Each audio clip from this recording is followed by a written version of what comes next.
Welcome to the Team Engagement Podcast, where leaders of teams share their insights. Brought to you by Blue Sky Business Consulting. We discuss 5 questions in about 15 minutes. Hello again, everyone. Welcome to the Team Engagement Podcast, where we talk with leaders about leadership and teams and all sorts of other fun things. So thanks so much for joining us. And I'm excited to welcome our guest today.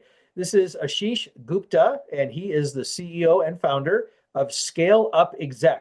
And you are out of the mountains of Virginia. So thanks so much, Ashish, for joining me on the podcast today. I really appreciate you taking your time. Tell the audience a little bit more about ScaleUpExec. Yep. Firstly, thank you so much for having me. Really happy to be here. Secondly, ScaleUpExec, it's a fractional COO firm. I've got a team of what I consider to be some of the top COOs I've come across after meeting hundreds of them through the years.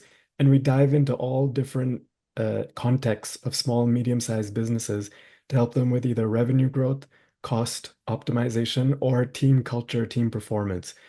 So we work in all kinds of different industries, industry agnostic, and we help in situations where companies might be stuck, stagnant, or CEOs might feel like they've hit a skill set ceiling. So we dive in both on the strategy side as well as rolling up our sleeves and actually executing. So that's a bit about ScaleUpExec. That is awesome. And I can speak from personal experience. It's a very important role that the COO plays to make sure that things get done. That's really what the CEO likes to do, is get things done. Well, that's exciting to hear that, Ashish, and I appreciate you sharing that. Very valuable. So wonderful. Thank you. Okay, well, let's get started with our questions. Our first question, Ashish, and you kind of just barely hinted at that just a second ago, but sometimes teams and companies kind of fall into a little bit of a lull. How can leaders infuse some energy and enthusiasm into their teams? Yep. So firstly, I'm not a big fan of one-size-fits-all solutions. So firstly, what I'd like to do in situations like this is understand what caused the lull. If there's a lull, that means that beforehand, things were actually moving along well.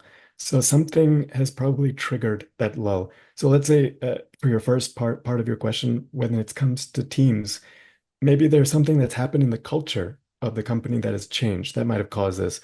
Or maybe there's some individuals and maybe even leaders in the company that are demotivating others. Or there could be some processes that have become really cumbersome now.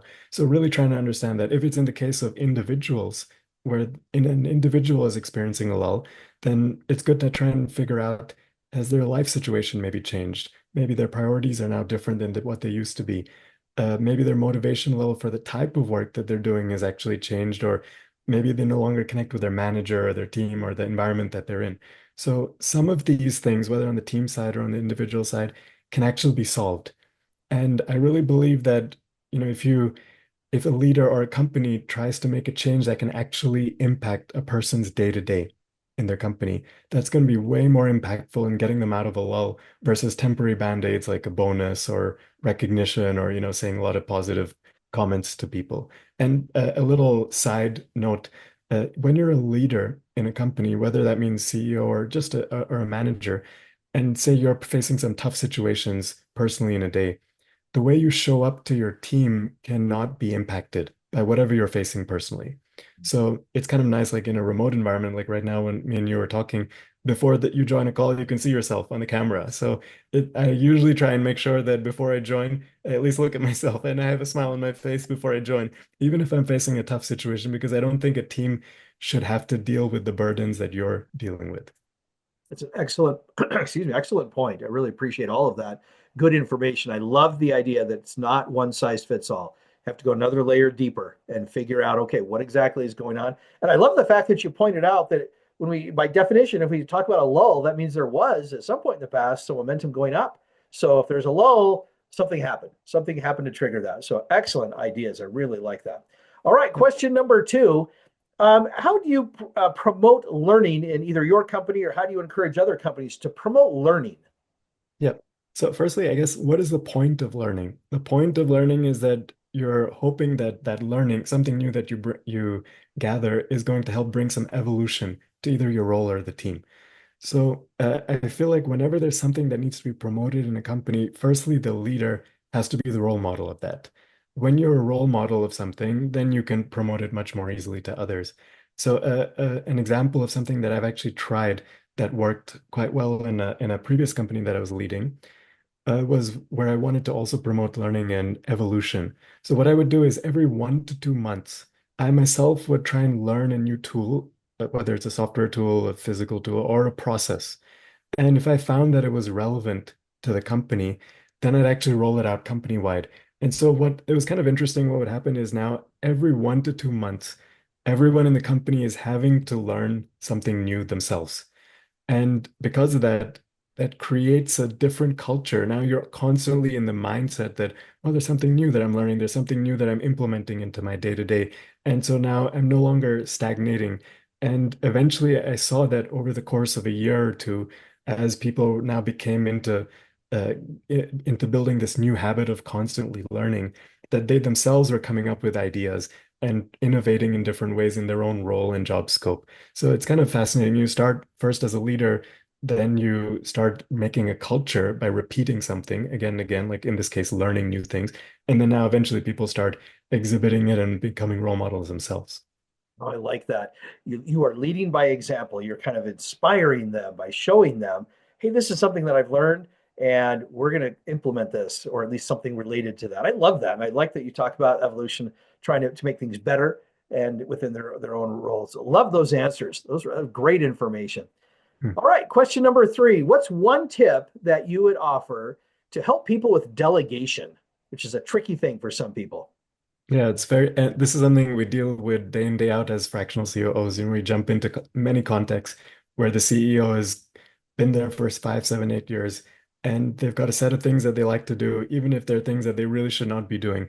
And so we end up working with them to delegate. So first thing is you have to understand what it is that needs to be delegated. And people often think that everything that I'm doing, maybe I should delegate all of it. But actually, the some of that stuff should not be done by anybody. It's not just that everything I'm doing should be delegated. So what I like to do is first analyze a typical week and all the tasks that are in that week. So I'll just create a spreadsheet, and in that spreadsheet, I'll have a row where I write down every item that I've done this week. And then now the important piece is for each of those tasks, I ask myself, and this could be in the form of a column that I add in the spreadsheet. I firstly ask myself, is this task actually valuable to the company? Yes or no?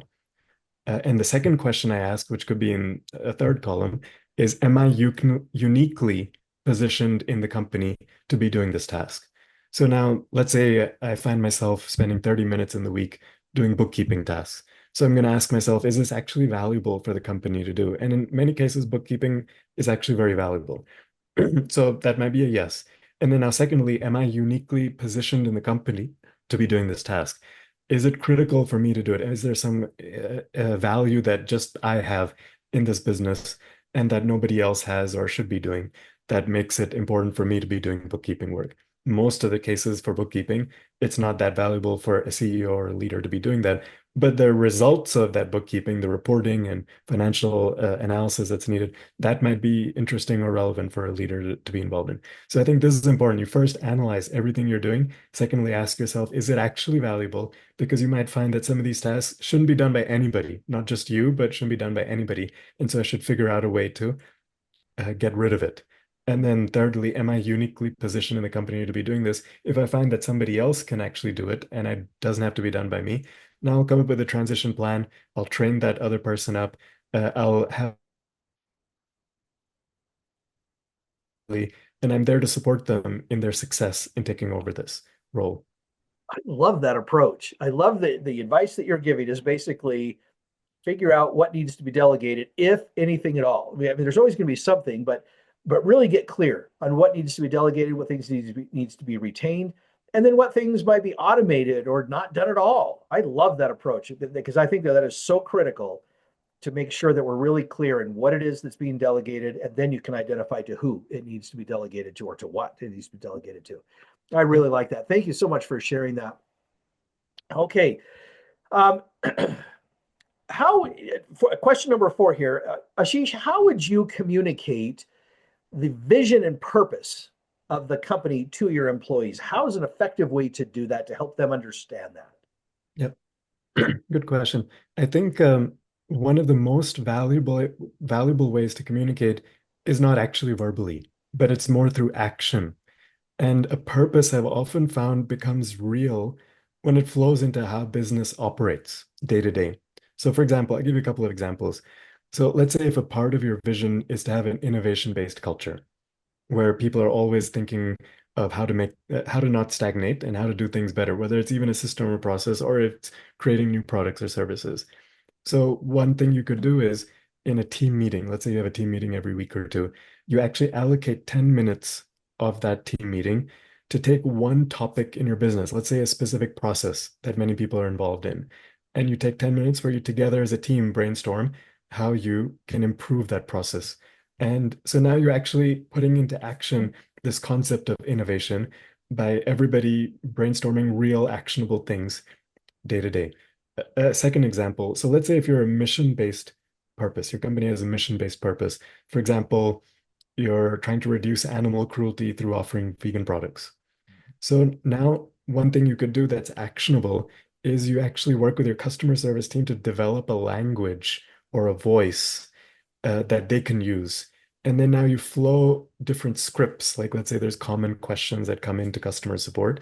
You create scripts or macros that utilize that voice or language, which flows that purpose into how you speak and communicate with each of your customers. So, I often find that this purpose or vision to communicate, it's better to communicate through action and how day to day your business operates.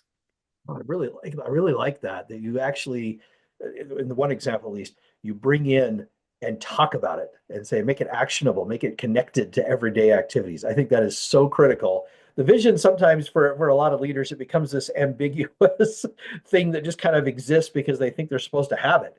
And we should all have that vision, yes, but you got to connect it to the everyday. And I love that you have a process to do that. So thank you for sharing that. All right, our last question. Tell us a little bit about your first job. First job, I was I think 11 years old, and I've never really had a deep attachment to possessions. So that first job I had, it was a newspaper delivery boy. I was in England, and this is I was, that's a pretty popular thing. So through rain or shine, you'd go out delivering newspapers, and it would rain a lot in England. So mostly I was wet by the time I'd come back. But yeah, I never had this deep, like I mentioned, deep attachment to possession. So I actually saved every cent or penny of money that I'd made. And I'm originally from India, so one time I had the chance to go to India, and I just took all that money and donated it there Oh, to wow. Good some for need. you. So it was a fun job, and it felt like there was some purpose to it. Oh, I love that. Well, we have that in common because that was my first job as well. Was paper Oh, cool. delivery. So there we go. We're common. Let's see, common allies in that endeavor. But I was not as noble as you. I spent my money. Well, Ashish, this has been a lot of fun. Thank you so much again for taking time and sharing your insights and your vast experience in leadership. How can people find you? ScaleUpExec.com. You can actually, if you go to the contact form or even at the bottom of the homepage, you can directly reach out to me and even set up some time with me. I'd love to just, even if you're not looking for to bring on a leader into your team, but you just want to bounce some ideas off or get some thoughts from somebody who might have experienced some situations you're going through. I'm always happy to be a sounding board. So you can reach out to me through ScaleUpExec.com, or I'm quite active on LinkedIn as well. I post a lot about my thoughts on leadership and entrepreneurship. So you can also reach out to me on LinkedIn. Fantastic. Well, thanks so much, Ashish. We really appreciate it. Thanks to everybody for taking time to either watch or listen to the podcast. We really appreciate it. Thanks so much to everyone and have a great day. This is Sean Richards with the Team Engagement Podcast, where leaders of teams share their insights. For more ideas, go to teamengagementpodcast.com. We also invite you to follow or subscribe to our podcast wherever you may be listening or watching. Is your business thriving? Go to tbs-score.com to find out. Thanks for joining us today. Have a great day.